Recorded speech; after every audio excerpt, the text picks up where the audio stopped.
Halo, selamat pagi pemirsa. Anyus Pagi kembali hadir melengkapi informasi Anda pada pagi hari ini. Selain 3 berita utama tadi pemirsa, sejumlah informasi menarik lainnya juga telah kami siapkan untuk Anda. Bersama saya Aya Nufus. Dan saya Camar Haenda. Inilah Anyus Pagi selengkapnya.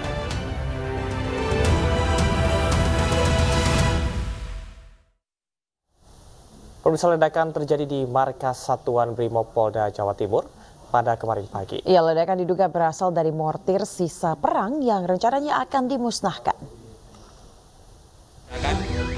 Aku Brimob. Warga di Jalan Gresik, Krembangan, Surabaya, Jawa Timur panik. Ledakan keras terjadi di markas Satuan Brimob Polda Jawa Timur, tepatnya di kantor Subden Jibom Detasemen Gegana. Ledakan pertama terjadi pada pukul 10.19 waktu Indonesia Barat dan diikuti beberapa ledakan susulan. Akibatnya kantor Subden Jibom dan satu mobil berisi perlengkapan peledakan Jibom rusak. Kerusakan juga terjadi di masjid di dalam komplek markas Brimob, pos penjagaan, serta sejumlah rumah warga. Ledakan diduga berasal dari sisa bahan peledak mortir yang dalam waktu dekat akan dimusnahkan. Kapolda Jawa Timur Irjen Imam Sugianto menyebut, sisa bahan peledak tersebut disimpan di samping kantor Detasemen Gegana Polda Jatim karena belum memiliki gudang standar.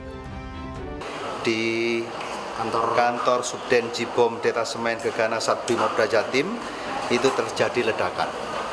Diduga ledakan ini berasal dari sisa-sisa temuan bahan peledak yang akan dimusnahkan. Selain itu, sejumlah korban luka menjalani perawatan di gedung IGD Rumah Sakit Bayangkara Polda Jawa Timur. Para korban langsung mendapat perawatan medis, belum ada informasi mengenai detail korban luka tersebut. Sementara itu, Kapolda Jatim Irjen Pol Imam Sugianto menegaskan tidak ada korban jiwa dalam insiden ini. Dari tim liputan Ainus melaporkan. Pemirsa, Kapolda Jawa Timur Irjen Pol Imam Sugianto menegaskan ledakan di Makobrimob Surabaya tidak menimbulkan korban jiwa. Namun 2 orang dikabarkan terluka akibat ledakan dan dilarikan ke Rumah Sakit Bayangkara Polda Jatim.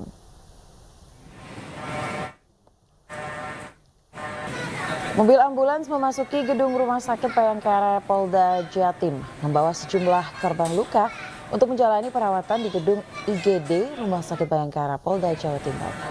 Para korban langsung mendapat perawatan medis dan belum ada informasi mengenai detail korban luka tersebut.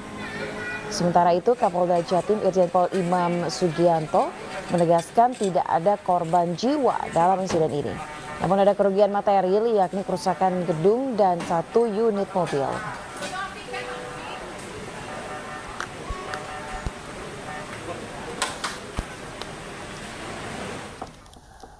Pemirsa, tim Lab 4 Polda Jawa Timur terus menyelidiki penyebab ledakan di Makobrimob di Polda Jawa Timur, Surabaya. Diduga ledakan terjadi akibat perubahan cuaca serta ruangan penyimpanan yang terbatas. Ledakan mortir di Makobrimob di Surabaya, Jawa Timur diduga karena kondisi cuaca lembab, kemudian berubah menjadi cuaca panas yang mengakibatkan reaksi serbuk bahan peledak low eksplosif reaksi hingga terjadi ledakan. Kombes Pol Sodik Pratomo menjelaskan bahan peledak yang ada di dalam gudang penyimpanan tim penjinak bom Brimob Polda Jawa Timur merupakan low eksplosif, sangat sensitif terhadap berbagai gerakan, panas maupun tekanan karena memicu ledakan. Dari bahan-bahan tersebut, seperti disampaikan oleh Bapak Kapolda, itu merupakan indikasi bahan dari flash powder atau yang sering di bahan-bahan untuk mercon, bahan bondet dan yang lain itu. Dari itu kita analisa tadi yang paling mungkin adalah yang pertama karena kita suasana sekarang lagi hujan, karena barang itu baru masuk, kemudian lembab, terjadi reaksi kimia di antara mereka dengan kena panas pada suhu sekitar jam 10-an itu secara teoris bisa meledak dengan sendirinya. Tapi bisa mungkin yang lain sedang kita analisa, tapi sampai saat Lokasi di steril tengah-tengah jalan.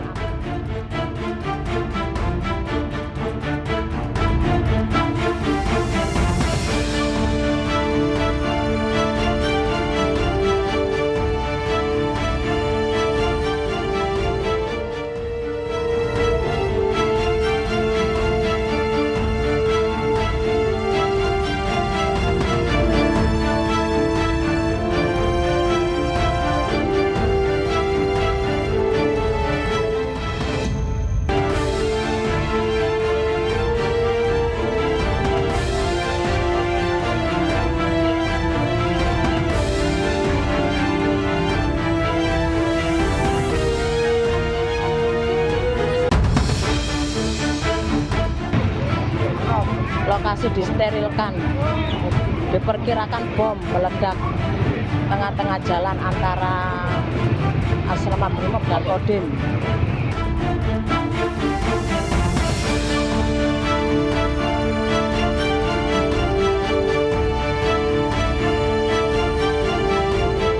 Kembali sama petugas. Satu hari ini macet.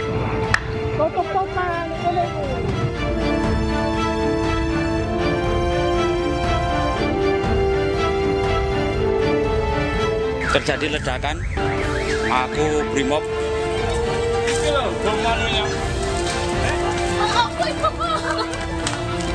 Jalan Gresik depan Mako Kodim.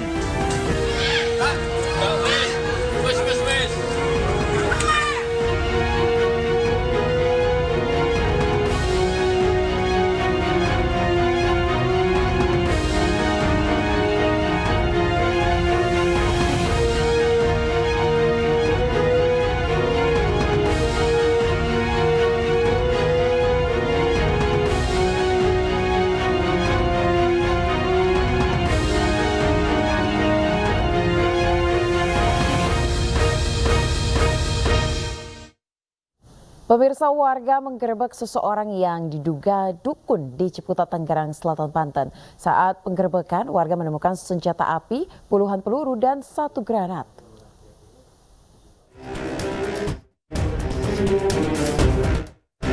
Warga menggerebek seorang yang diduga dukun di Kampung Sawah Ciputat, Tangerang, Banten. Penggerebekan dilakukan lantaran para warga resah keberadaan praktek perdukunan. Tak hanya sejumlah foto-foto korban yang tertusuk jarum, warga juga menemukan senjata api, puluhan peluru, dan 1 buah granat di rumah pelaku. Ada ungkapan dari mantannya dan membeberkan persoalannya gitu kan, persoalan di masyarakat. Terus juga ada kejanggalan-kejanggalan yang mungkin merasa nggak enak di hati istrinya, sehingga istrinya mengungkapkan, mantan istrinya itu bukan istrinya, hingga mengungkapkan ada foto-foto yang sangat mencurigakan. Terus juga foto-foto itu akhirnya dimusyawarahkan di masyarakat bahwa fotonya itu janggal gitu. Ada foto yang di semua hampir ada 20 mungkin 20 apa 30 gitu foto yang akhirnya juga sekarang buat bukti di kepolisian bahwa itu ada kejadian yang janggal yang menyangkut, ada yang mengatakan ini santet. Untuk mencegah hal yang tidak diinginkan, tim Gegana menyisir rumah pelaku usai temuan senjata api, puluhan peluru, serta 1 buah granat nanas di kediaman warga yang diduga dukun.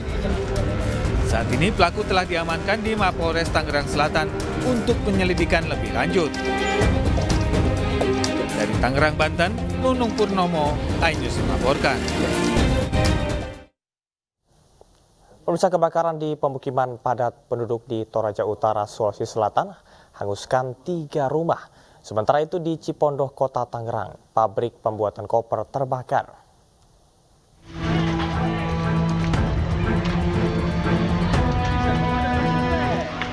Kebakaran hebat di komplek pemukiman padat penduduk di Toraja Utara, Sulawesi Selatan. Akibatnya kebakaran hanguskan 3 unit rumah milik warga hingga rata dengan tanah.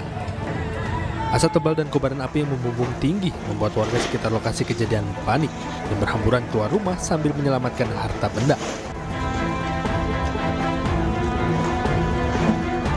Warga yang ada di lokasi berjibaku memadamkan api dengan alat seadanya. Namun tiupan angin kencang dan bangunan yang terbuat dari kayu membuat api dengan cepat menjalar.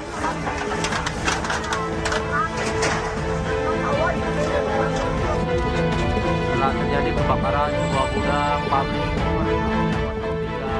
Sementara itu di Cipondoh, Kota Tangerang, kepulan asap hitam pekat nampak dari gudang yang juga dijadikan pabrik pembuatan koper. Kebakaran yang melanda pabrik ini diduga akibat hubungan pendek arus listrik di salah satu bagian pabrik.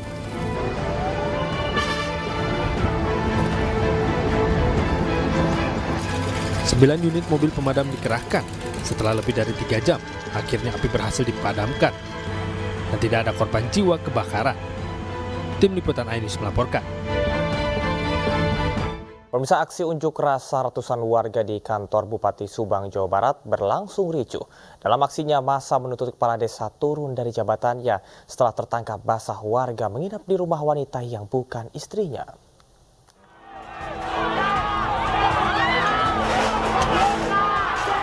Unjuk rasa ratusan warga Kalensari, Kabupaten Subang, Jawa Barat di kantor Bupati Subang ricuh Senin siang. Kericuhan terjadi ketika massa memaksa masuk ke kantor Bupati Subang. Warga merobohkan gerbang kantor Bupati Subang yang dijaga ketat oleh petugas kepolisian dan Satpol PP.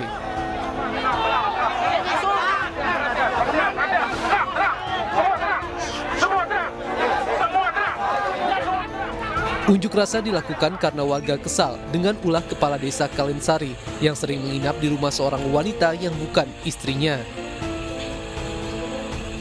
Menurut warga, tindakan kepala desa tersebut telah mencoreng nama baik desa yang merupakan daerah santri.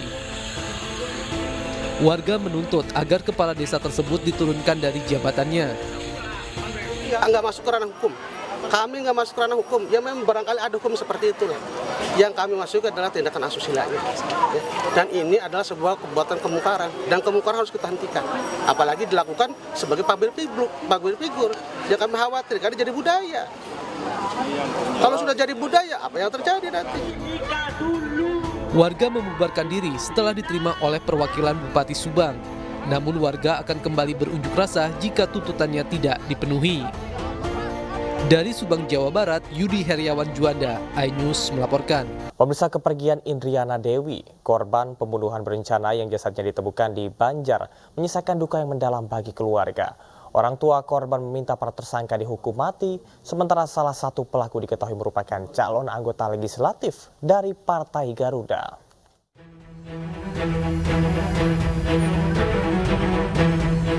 Suasana duka menyelimuti rumah duka korban pembunuhan berencana Indriana Dewi Eka Saputri di kawasan Cipinang Besar Utara, Jatinegara, Jakarta Timur. Orang tua korban tak menyangka atas peristiwa keji yang menimpa putrinya. Ibu korban, Endang Tati, mengatakan Indriana merupakan sosok yang berbakti dan membantu perekonomian keluarga. Orang tua korban mengaku mengenal salah satu sosok pelaku yang merupakan kekasih korban, Didot Alfiansyah, yang kerap datang ke rumah saat pulang kerja. Setelah peristiwa ini, ayah korban, Muhammad Roy, meminta para pelaku pembunuhan putrinya dihukum mati. Saya mintanya saya ya. Terus terang saya cuma anak satu-satunya yang ngedampingin ibunya, yang hidupin ibunya. Anak saya udah direncana anak saya. Pokoknya saya mintanya hukuman yang setimpal atau hukuman mati gitu aja saya. Itu aja mas saya sebagai bapaknya. Apalagi anak saya udah nggak ada. Indriana Dewi Eka Saputri tewas dibunuh oleh eksekutor bernama Muhammad Reza dengan cara dicekik menggunakan ikat pinggang di kawasan Sentul, Bogor, Jawa Barat. Eksekutor ini diperintah oleh Didot Alfiansyah dan Devara Putri, pacar pertama Didot. Devara Putri dihabisi oleh kekasihnya ini karena motif cemburu. Belakangan diketahui bahwa Devara Putri merupakan calon anggota legislatif DPR RI. Kini para pelaku ini sudah ditahan dan dijerat pasal pembunuhan berencana dengan ancaman hukuman mati. Pemirsa, pria perekam bagian dalam rok perempuan di minimarket di Tanah Toraja, Sulawesi Selatan akhirnya ditangkap polisi. Pelaku mengaku beraksi secara spontan dan kilaf saat bertemu korban.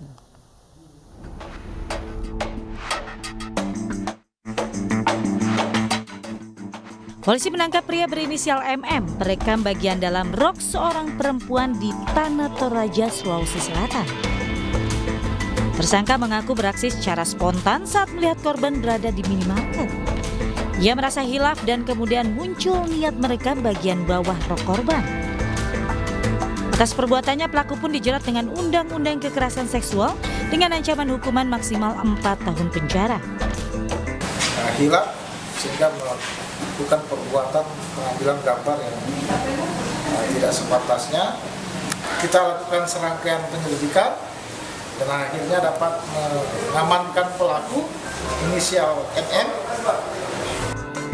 Sebelumnya pada pekan lalu, video rekaman CCTV di sebuah minimarket di Makale di Tanah Toraja viral di media sosial. Rekaman berdurasi 32 detik tersebut menunjukkan aksi bejat seorang pria yang merekam bagian dalam rok seorang perempuan saat sedang antre di kasir. Dari Tanah Toraja, Sulawesi Selatan, Jufri Tonapa, iNews melaporkan. Pemirsa, viral di media sosial, siswa SMP di Malang, Jawa Timur dipukuli oleh siswa lain dan disaksikan oleh teman-temannya. Dari hasil pemeriksaan sementara, pelaku marah lantaran merasa difitnah oleh korban.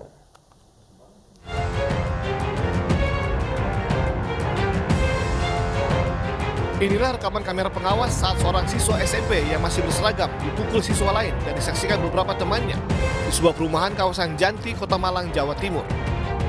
Diketahui gerombolan siswa ini merupakan siswa kelas 7 SMP swasta yang hendak berangkat sholat Jumat. Korban dipukul 2 kali di tempat berbeda hingga tersungkur. Para pelajar bubar setelah perkelahian ini diketahui warga perumahan. Awal mulanya mereka dari selatan lari ke sini karena di sini rame-rame, terus ada ibu-ibu sama anak kos keluar. Disuruh pergilah mereka semua. Lanjutnya di sini dipukul di rumput-rumput, terjatuh di sini. Dikejar sama ibu-ibu sama anak kos keluar semua. Mereka lari di sebelah sini. Dilanjutkan di sini 1 kali 2 kali pukulan, habis itu bubar. Sementara itu, polisi telah memeriksa 3 siswa dan seluruhnya masih berstatus sebagai saksi. Dari hasil pemeriksaan diketahui, pelaku pemukulan merasa difitnah korban, kemudian cekcok dan berujung pemukulan. Ketika anak tersebut adalah siswa dari SMP Nasional. Dan langkah selanjutnya dari pihak sekolah akan melakukan evaluasi. Melakukan evaluasi terhadap siswa-siswa tersebut, khususnya terhadap yang diduga pelaku. Kami dalami, jadi siswa sudah disebutkan identitas dan semuanya sudah dipelajari oleh kepolisian. Tentunya ini menjadi evaluasi kami. Tentunya pasti kami akan lakukan tindakan sesuai aturan. Korban diketahui luka memar pada pipi sebelah kiri. Saat ini kasus dilimpahkan ke Unit Perlindungan Perempuan dan Anak Polresta Malang Kota. Karena pelaku maupun korban masih di bawah umur. Anda kembali di iNews Pagi. Pemirsa, bencana alam yang terjadi terkait dengan pergeseran tanah ini juga terjadi di Kabupaten Bandung Barat, Jawa Barat dan Brebes, Jawa Tengah. Akibatnya pemirsa, puluhan rumah warga alami kerusakan berat. Allahu Akbar, Allahu Akbar, Allahu Akbar, Allah. Beginilah kondisi ambruknya bangunan sekolah dan rumah warga di Babakan Talang di Desa Cibeduk. Pergeseran tanah juga terjadi di Kampung Cigombong, Kecamatan Rongga, Kabupaten Bandung Barat. Puluhan bangunan hancur usai tanah bergeser. Hingga saat ini pergeseran tanah masih kerap terjadi dan sangat membahayakan warga. Petugas masih melakukan observasi dan penyelidikan terhadap kondisi tanah di Kecamatan Rongga tersebut. Masih retak-retak gitu ya. Ini semakin hari pergerakan semakin intensif ya, sehingga ini terus bergerak. Nah, tadi pagi apa ya? Jam 5 tadi subuh. Ini sudah sampai terjadi sampai goyang. Bencana tanah bergerak melanda kawasan perbukitan di Dukuh Limbangan, Desa Sridadi, Kecamatan Sirampok, Kabupaten Brebes, Jawa Tengah. 78 rumah mengalami kerusakan. Tanah bergerak terjadi sejak 3 bulan lalu, diawali dengan retak-retak ringan pada dinding rumah. Namun kondisi pergeseran tanah ini semakin parah setelah diguyur hujan deras dalam intensitas tinggi. Hujan deras dari sore sampai jam 10 malam, sekitar jam 10 malam, itu memang mengakibatkan retak yang luar biasa sehingga resapan air masuk ke dalam rumah. Sehingga imbasnya ke bawah juga sana, retak, banyak yang Total ada berapa rumah? Total ada 78 rumah, 35 rusak berat, 22 rumah rusak ringan, dan yang terdampak ada 12 rumah. Hujan yang masih kerap turun dan rumah yang sudah rusak ditambah potensi tanah bergerak yang masih bisa terjadi membuat warga Desa Sridadi terpaksa mengungsi. Dari Bandung, Jawa Barat dan Brebes, Jawa Tengah, Yuwono, Unibar, iNews melaporkan. Pemirsa, Pusat Vulkanologi dan Mitigasi Bencana Geologi PVMG Bandung ini mengungkap penyebab pergerakan tanah di Desa Cibeduk, Kabupaten Bandung Barat, Jawa Barat. Salah satunya karena tanah tak kuat menahan kelebihan air. Penyebab pergeseran tanah di Desa Cibeduk ini ditemukan berdasarkan kajian yang dilakukan petugas PVMBG siang tadi. Dari hasil kajian ditemukan sejumlah faktor yang menyebabkan tanah bergeser, diantaranya erosi di bagian bawah lapisan tanah. Tanah tidak mampu menahan kelebihan air akibat curah hujan tinggi dan bebatuan lapisan tanah bersifat batu lempung. PVMBG ini mengimbau warga untuk tidak menempati lokasi ini karena dikhawatirkan kejadian serupa terulang. Interaksi banyak hal, kemudian bagian bawah juga ada erosi sungai yang relatif deras kan, artinya tahanan lereng juga secara tidak langsung dia akan tererosi terus. Kemudian ada juga memang areanya yang di atas pembukaan lahan, kemudian aliran air juga mengarah ke sayap kanan semua kan, sayap kanan orang, pembuangan air semua. Jadi kan tidak hanya satu faktor, ada dua faktor, kemudian ditambah lagi ada masalah dari batuannya sendiri. Tim Pembela Demokrasi Indonesia bersama Roy Suryo mendatangi gedung Barreskrim Polri untuk melaporkan sejumlah dugaan pelanggaran pemilu. Informasi selengkapnya sesaat lagi.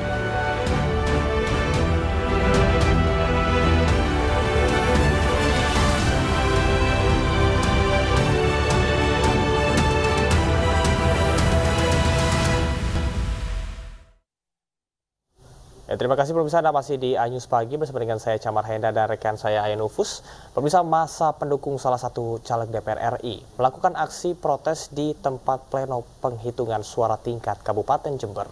Ya, mereka menuntut penghitungan ulang dilakukan karena adanya dugaan penggelembungan suara.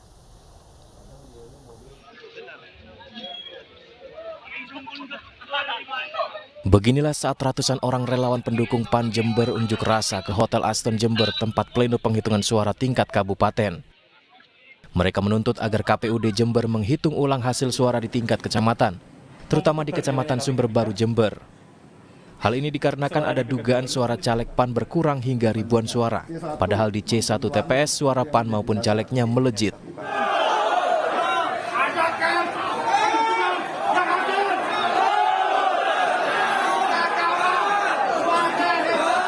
Hal ini menimbulkan kecurigaan ada permainan dari pihak PPK yang merubah hasil suara. Massa meminta untuk hitung ulang demi transparansi bersama. Namun permintaan penghitungan ulang tidak mendapat respon positif hingga akhirnya massa beraksi di depan Hotel Aston Jember. Minta rekomendasi dari KPU dan Bawaslu yang kemarin sudah dijanjikan di Sumber Baru, tapi nyatanya hari ini tadi diingkar. Makanya kami hari ini mendatangkan saudara-saudara kami di sini. Saudara kami ini datang secara sukarela, bukan kami meminta. Massa menyatakan akan datang dengan jumlah yang lebih besar jika dugaan kecurangan ini dibiarkan. Dari Jember, Jawa Timur, Bambang Sugiarto, iNews melaporkan. Pemirsa, Tim Pembela Demokrasi Indonesia bersama pakar telematika Roy Suryo mendatangi gedung Barreskrim Polri. Mereka kembali melaporkan sejumlah dugaan pelanggaran pemilu.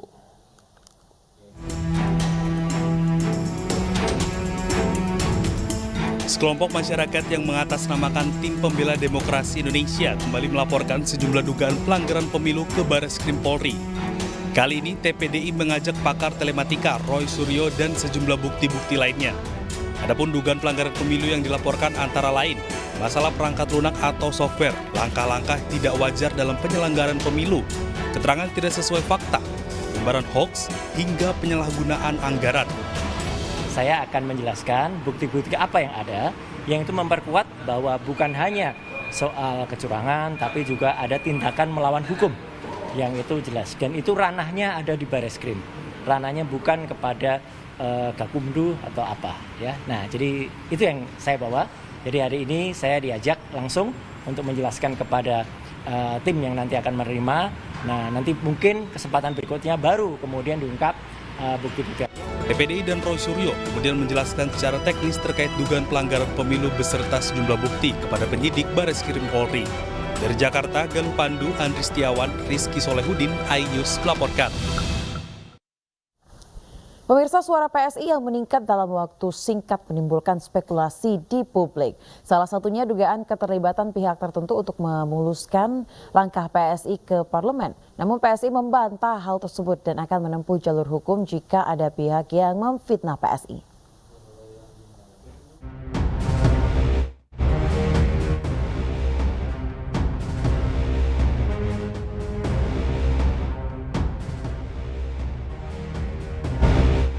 Melonjaknya suara Partai Solidaritas Indonesia atau PSI menjadi misteri lantaran melesat dalam waktu singkat.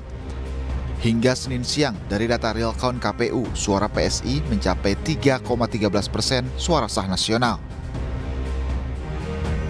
Kamis 29 Februari 2024, data real count KPU menunjukkan PSI mengantongi 2,86% atau 2.171.907 suara. Kemudian pada Sabtu 2 Maret 2024, PSI berada di angka 3,13% atau 2.402.268 suara. Ini artinya suara PSI bertambah 230.361 suara hanya dalam 3 hari yang diperoleh dari 2.240 TPS.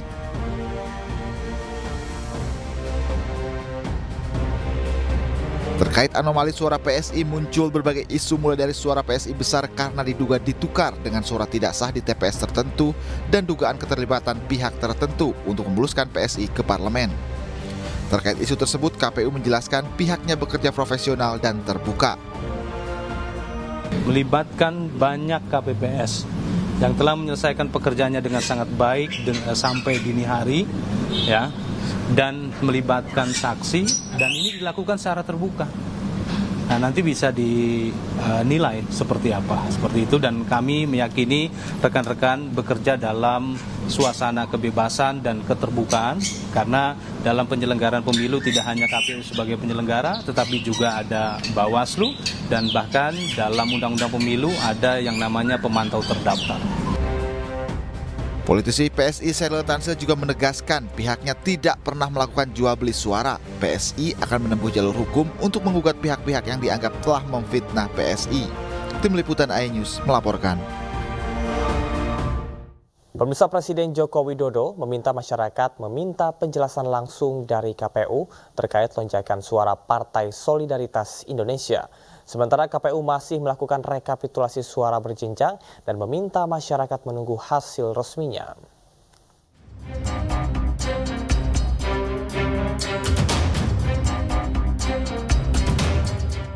Lonjakan suara Partai Solidaritas Indonesia masih menjadi misteri.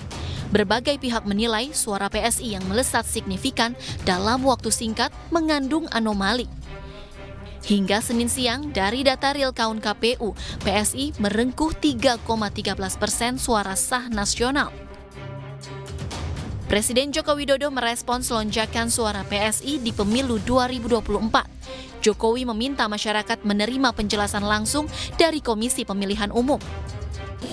Itu urusan partai, tanyakan ke partai, tanyakan ke KPU. Sementara itu, KPU meminta masyarakat menunggu hasil rekapitulasi suara resmi di KPU. Hasil resmi perolehan suara peserta pemilu itu akan ditetapkan berdasarkan hasil rekapitulasi secara berjenjang tersebut. Sirekap adalah alat publikasi terhadap formulir model C hasil plano, dan masyarakat bisa melihat perolehan suara peserta pemilu untuk di setiap TPS-nya. Berkenaan dengan jumlah perolehan suara, ya, lalu dikaitkan dengan quick count, itu tentunya belum bisa kami komentari karena memang quick count sendiri itu menggunakan metodologi ilmiah, dan pelaksanaan quick count oleh lembaga survei itu tentunya juga diawasi oleh asosiasi dari lembaga tersebut. Ya, yang jelas kami hari ini fokus melakukan rekapitulasi secara berjenjang. Sebelumnya, Kamis 29 Februari 2024, data real count KPU menunjukkan PSI mengantongi 2,86% atau 2.171.907 suara. Kemudian Sabtu 2 Maret 2024, PSI berada di angka 3,13% atau 2.402.268 suara. Ini artinya suara PSI bertambah 230.361 suara hanya dalam 3 hari yang diperoleh dari 2.240 TPS. Anomali perolehan suara PSI ini kemudian mengundang kritikan dari sejumlah pakar. Perolehan suara PSI di real count KPU bahkan lebih besar dari hasil hitung cepat sejumlah lembaga survei. Politisi PSI Sheryl Tanzil menegaskan pihaknya tidak pernah melakukan jual beli suara. PSI juga akan menempuh jalur hukum untuk menggugat pihak-pihak yang dianggap telah memfitnah PSI. Tim Liputan iNews melaporkan. Sementara itu pemirsa, Partai Persatuan Pembangunan turut menanggapi anomali perolehan suara PSI yang mendadak tinggi. Ketua Majelis Pertimbangan P3 Roma Hurmuzi ini menduga terdapat 2 modus operasi di balik meroketnya suara PSI agar partai yang diketuai oleh anak bungsu Presiden Jokowi Kaisang Pangarep ini lolos ke parlemen.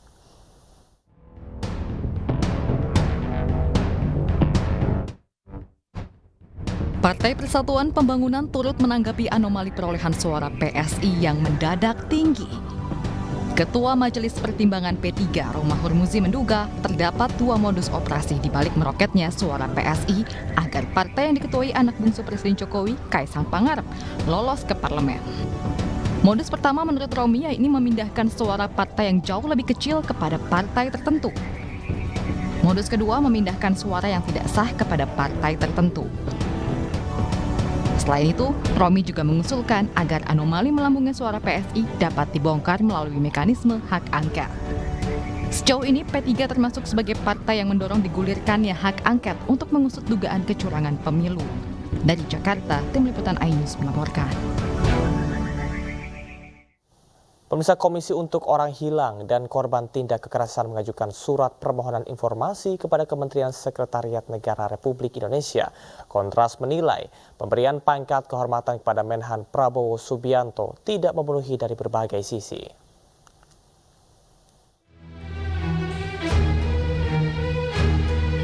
Hari ini, melalui Wakil Koordinator Bidang Eksternal Andi Muhammad Rezaldi dan Kepala Divisi Pemantauan Impunitas Jane Rosalina, Kontras mengajukan permohonan informasi ke Sekretariat Negara. Hal ini dilakukan berkaitan pemberian pangkat kehormatan oleh Presiden Joko Widodo kepada Prabowo Subianto pada 28 Februari lalu. Berkaitan dengan dokumen keputusan Presiden terkait pengangkatan kehormatan Prabowo Subianto, dan yang kedua adalah alasan-alasan diberikannya pangkat kehormatan tersebut. Kenapa kami kemudian mengajukan permohonan informasi ini?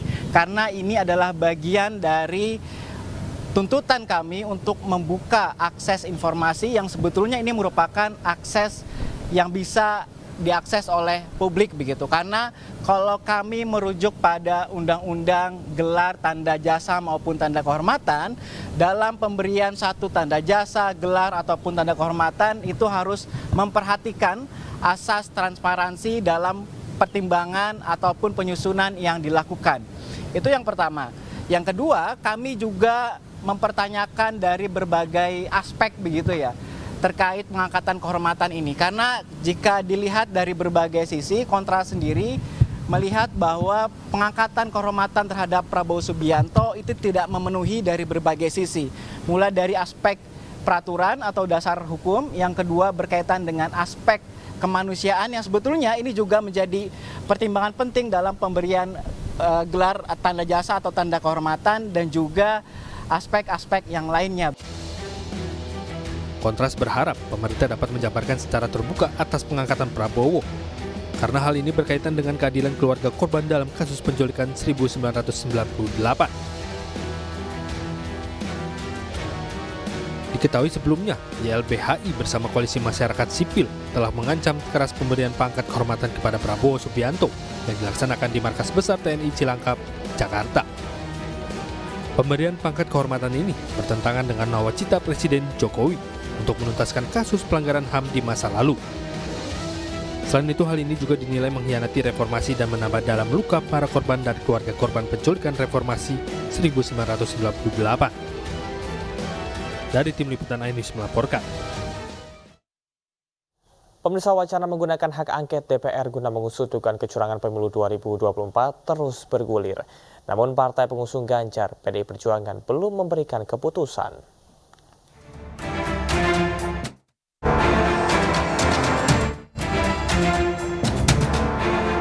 Penggunaan hak angket di DPR untuk mengungkap dugaan kecurangan pemilu 2024 terus mengemuka. Rencana ini mulanya didorong oleh calon presiden nomor urut 3 Ganjar Pranowo yang merupakan kader PDI Perjuangan. Bak Gayung bersambut, dalam kekecewaan yang sama di tengah hasil quick count, kubu Anies Muhaimin pun menghendaki hal serupa. Kedua kubu mencium dugaan kecurangan yang terstruktur, sistematis, dan masif di pemilu 2024.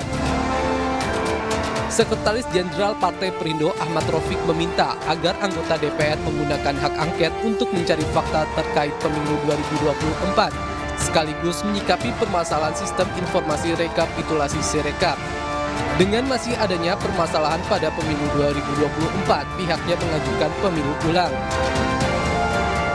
Ya, kan hak angket nanti kan akan membuktikan berbagai macam fakta-fakta yang ada. Dan ketika itu ditemukan oleh oleh DPR bahwa ini ada kesalahan yang sifatnya TMS, maka secara otomatis pemilu akan diulang. Sementara pakar politik sekaligus pendiri Polmark EF Saifullah Fatah mengusulkan DPR membentuk panitia khusus Pilpres 2024 untuk mengusut kejanggalan yang terjadi. Sekarang ini menjadi sangat perlu untuk dibentuk Pansus Pilpres 2024. Pansus ini kan ada aturannya. Dan dengan membentuk Pansus, maka kemudian ada kerangka waktu tertentu yang di dalamnya Pansus bekerja dengan melibatkan semua stakeholders. Jadi semua stakeholders yang terkait dengan penyelenggaraan pemilu bisa dipanggil. Hak angket adalah salah satu hak yang dimiliki DPR untuk menyelidiki pelaksanaan undang-undang atau kebijakan pemerintah yang menyangkut hal penting, strategis, dan berdampak besar bagi bangsa, negara, dan rakyat. Meski hak angket tak bisa serta-merta mengubah hasil pemilu, namun hak angket diharapkan bakal membuktikan adanya praktik lancung dalam pemilu. Mengacu pada Undang-Undang Nomor 17 Tahun 2014 tentang MD3, hak angket harus diusulkan paling sedikit oleh 25 anggota DPR dan lebih dari satu fraksi. Hak angket soal kecurangan pemilu harus diperjelas tujuannya, jangan sekedar alat tawar politik. Dan yang menjadi catatan hingga kini, kecil kemungkinan bisa mengubah hasil pemilu yang proses rekapitulasi perhitungan suara nasionalnya sudah berlangsung di atas 60%. Dari Jakarta, Ismalia, Rizky Iqbal, Andri Setiawan, dan Irian Syahwahyudi, iNews melaporkan. Pemirsa, hari ini Presiden Joko Widodo berangkat ke Australia untuk menghadiri konferensi tingkat tinggi ASEAN Australia. Sejumlah isu akan dibahas dalam pertemuan ini, diantaranya adalah kerjasama ekonomi hingga konsistensi isu Palestina. Senin pagi, Presiden Joko Widodo bertolak ke Melbourne, Australia. Presiden ke Australia guna menghadiri konferensi tingkat tinggi KTT khusus ASEAN Australia. KTT kali ini digelar untuk merayakan 50 tahun kemitraan ASEAN dan Australia. Selama di Australia, Presiden Jokowi akan mendorong kerjasama di berbagai bidang, salah satunya kerjasama dalam pembangunan IKN. Tidak hanya itu, Presiden juga akan terus menyuarakan akan pentingnya penghormatan hukum internasional, terutama dalam isu Palestina. Saya akan menggunakan kesempatan ini untuk mendorong kerjasama, penguatan integrasi ekonomi, transisi energi, dan transformasi digital, serta pemajuan paradigma kolaborasi dan penghormatan hukum internasional secara konsisten termasuk dalam isu Palestina. Selain menghadiri KTT ASEAN Australia, saya juga berencana untuk melakukan pertemuan bilateral dengan Perdana Menteri Australia, Perdana Menteri Selandia Baru, dan Kamboja. Pemirsa, Wali Kota Semarang mendukung kemandirian finansial perusahaan umum daerah air minum Kota Semarang. Hal ini disampaikan oleh Mbak Ita, sapaan akrabnya usai melakukan pertemuan dengan tim dari Jerman dan Belanda.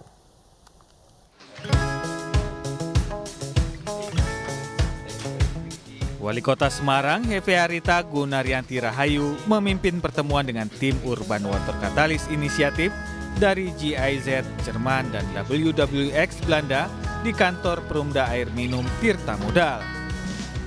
Dari 19 perusahaan di berbagai negara yang diseleksi, Perumda Air Minum Tirta Modal Kota Semarang menjadi salah satu perwakilan Indonesia yang terpilih untuk proses kemandirian finansial. Lebih lanjut, untuk proses pembiayaan dari pinjaman pendanaan akan dimulai tahun 2025. Proses ini akan berjalan selama 10 tahun atau sampai 2034.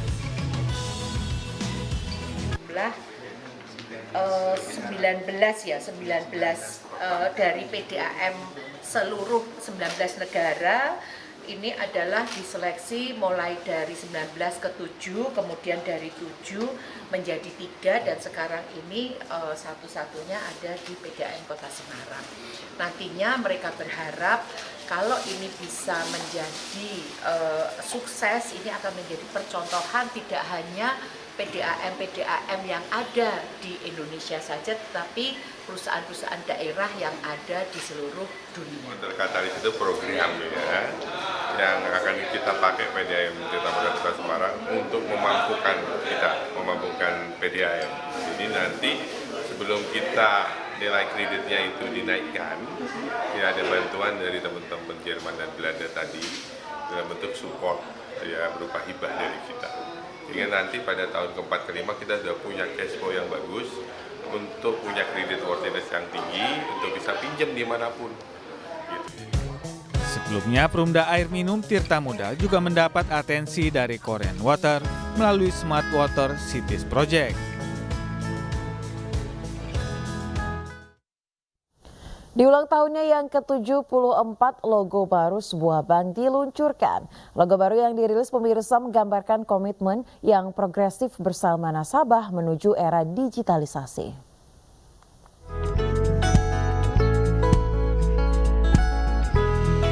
Di usia ke-74, PT Bank Tabungan Negara Persero Tbk atau BTN melakukan rebranding dengan peluncuran logo baru.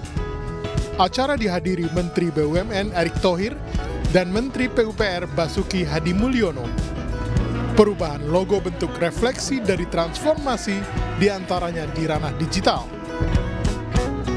Logo terbaru BTN dengan font huruf kecil dan garis merah di atas melambangkan optimisme yang modern dan mudah didekati masyarakat, serta merupakan simbol progresif sebuah lembaga keuangan yang visioner.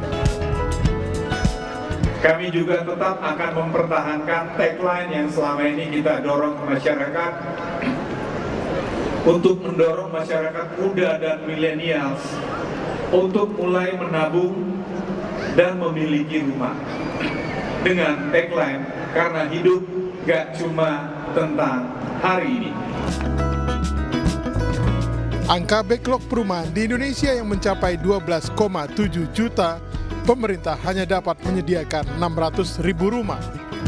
BTN diharapkan menjadi bank yang dapat mendukung pembiayaan di sektor perumahan untuk membantu pemerintah dalam mencukupi angka backlog. Isu perumahan perkotaan ini menjadi tadi salah satu solusi ekosistem.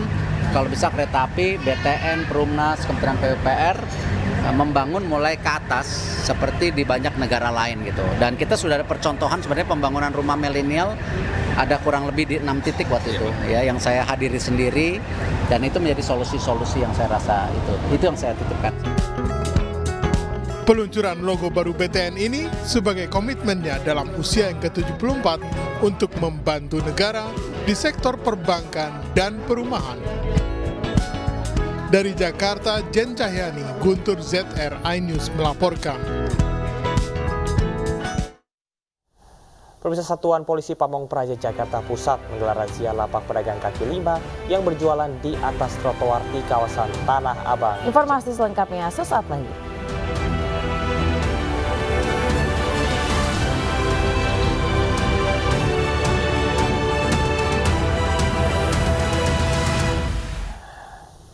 Ya, terima kasih pemirsa, Anda masih di iNews Pagi bersama dengan saya Camar Henda dan rekan saya Ayanufus.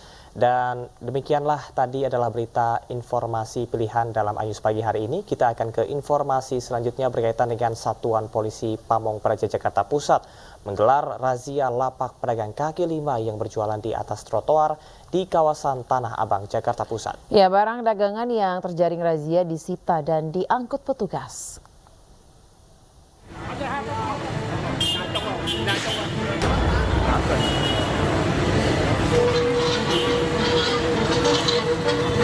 Para pedagang kaki lima yang berjualan di atas trotoar di kawasan Tanah Abang, Jakarta panik saat mengetahui kedatangan petugas Satpol PP Jakarta Pusat pada Senin pagi. Para PKL ini bergegas menyelamatkan barang dagangan mereka agar tidak diangkut petugas.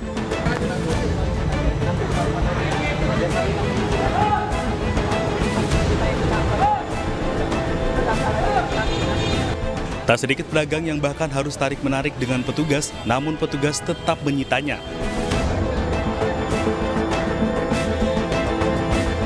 Razia PKL ini digelar untuk mengembalikan fungsi trotoar sebagai fasilitas yang aman dan nyaman bagi pejalan kaki.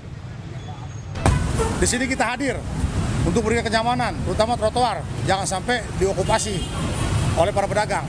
Teman-teman kita PKL, jangan sampai mengokupasi seluruh trotoar sehingga jalan jadi sempit. Rawan pencopetan, rawan sesak. Seluruh barang dagangan yang terjaring razia dibawa petugas ke kantor Wali Kota Jakarta Pusat. Rencananya, razia serupa akan terus digelar guna mensterilkan trotoar di kawasan Pasar Tanah Abang. Dari Jakarta, Rani Sanjaya, iNews melaporkan. Pemirsa, jelang Ramadan, ribuan botol minuman keras dimusnahkan petugas Satpol PP di kawasan Jakarta Pusat Pemerintahan Kota Tangerang. Ya, di Pusat Pemerintahan Kota Tangerang, pemirsa, pemusnahan 2.588 botol minuman keras merupakan upaya menjadikan Kota Tangerang bebas dari alkohol dan berakhlakul haribah. Ribuan botol minuman keras ini merupakan hasil razia petugas Satpol PP dan kepolisian sejak setahun terakhir. Kegiatan ini merupakan upaya menegakkan Perda Nomor 7 Tahun 2005 terkait pelarangan peredaran minuman keras di Kota Tangerang. Peredaran dan konsumsi alkohol diketahui dapat menimbulkan berbagai dampak negatif bagi kesehatan tubuh dan keamanan di masyarakat.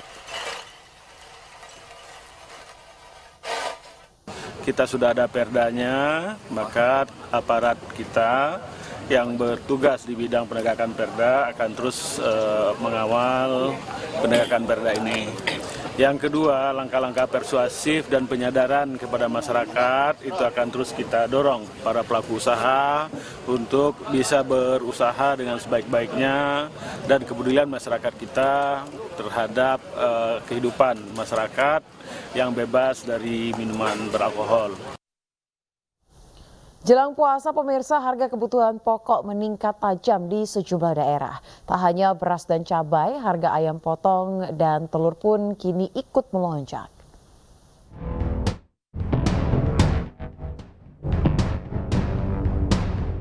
Jelang Ramadan, harga kebutuhan pokok terus merangkak naik di sejumlah pasar tradisional di Gunung Kidul, Yogyakarta. Harga beras kualitas sederhana yang semula di harga Rp10.000 kini mencapai Rp17.000. Sementara beras kualitas baik yang awalnya di harga Rp14.000 kini menembus hingga Rp20.000. Kenaikan juga terjadi pada komoditas telur. Harga telur yang sebelumnya Rp25.000 per kilogram kini menjadi Rp32.000 per kilo. Sementara di Pandeglang, Banten, harga daging ayam potong naik dari Rp30.000 menjadi Rp40.000 per kilogramnya. Harga daging sapi naik dari Rp120.000 per kilo menjadi Rp140.000 per kilogram. Pedagang mengaku kenaikan sudah terjadi sejak sepekan terakhir.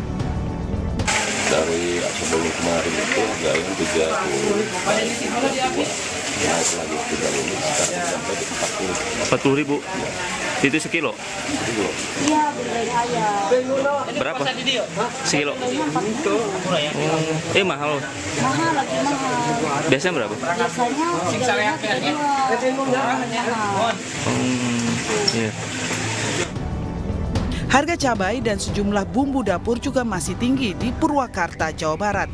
Harga cabai merah besar mencapai Rp90.000 per kilo, sementara cabai rawit merah Rp80.000 per kilo. Harga bawang putih naik dari Rp35.000 menjadi Rp40.000 per kilo, sementara harga bawang merah naik dari Rp28.000 menjadi Rp35.000 per kilo. Bu, gimana harga-harga sekarang? Udah mahal, segala naik. Naik dan meningkat. Oh gitu. Dari sayuran sampai beras, apalagi mahal. Padahal naik semua. Harga sampai Rp14.000. Di Sukabumi, Jawa Barat, harga cabai merah besar menembus Rp100.000 per kilogram, sementara harga cabai rawit mencapai Rp90.000 per kilo. Kenaikan harga cabai pun membuat daya beli masyarakat menurun. Untuk meminimalisir kerugian, para pedagang mengurangi stok cabai di kiosnya. Sebelumnya terjadi lonjakan harga, biasanya pedagang bisa menjual 1 karung cabai per hari. Sementara kini hanya 5 kg per hari. Tim Liputan iNews melaporkan. Ya, masih dari informasi yang sama, pemirsa, harga bahan pangan yang terus merangkak naik membuat warga semakin menjerit. Namun Presiden Joko Widodo memastikan harga bahan pangan akan segera turun.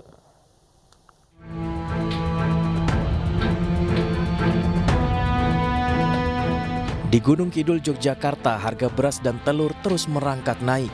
Kenaikan paling signifikan terjadi pada beras yang sejak akhir tahun 2023 terus melonjak. Harga beras kualitas paling rendah yang semula dari harga Rp10.000 kini mencapai Rp17.000. Sedangkan beras kualitas baik kenaikan terjadi mulai harga Rp14.000, saat ini menembus Rp20.000. Tidak hanya beras, telur juga naik 30% dibanding harga normal. Bila sebelumnya harga 1 kg telur sebesar Rp25.000, kini naik tajam menjadi Rp32.000 per kilogram.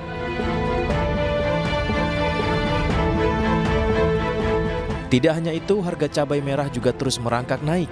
Di Pasar Modern Cibadak, Kabupaten Sukabumi, Jawa Barat, kenaikan harga cabai sudah terjadi dalam sepekan terakhir. Cabai merah besar yang semula Rp60.000 kini naik menjadi Rp100.000 per kilogram. Harga cabai merah keriting kini sudah mencapai harga Rp80.000 per kilogram. Kan saya catering, jadi berasa banget gitu, gimana ngambil keuntungannya ya, gitu. Apalagi kan sehari-hari harus ada selalu ada apa? Ada sambal, tanpa sambal nggak enak tuh makan. Sementara itu, Presiden Joko Widodo pastikan harga pangan terutama beras akan terus menurun, lantaran panen raya diperkirakan terjadi bulan Maret hingga bulan April mendatang. Ini mau lebaran, sehingga persiapan-persiapan mengenai ketersediaan utamanya bahan pokok itu menjadi sangat penting. Untuk beras saya kira stoknya nggak ada masalah, dan bahan-bahan yang lainnya nanti akan secara detail akan saya lihat di lapangan. Tapi di beberapa pasar coba dilihat sekali lagi, dilihat mengenai beras di pasar Cipinang atau di pasar Johar di Kerawang sudah mulai turun, dan kita harapkan karena panen raya ini akan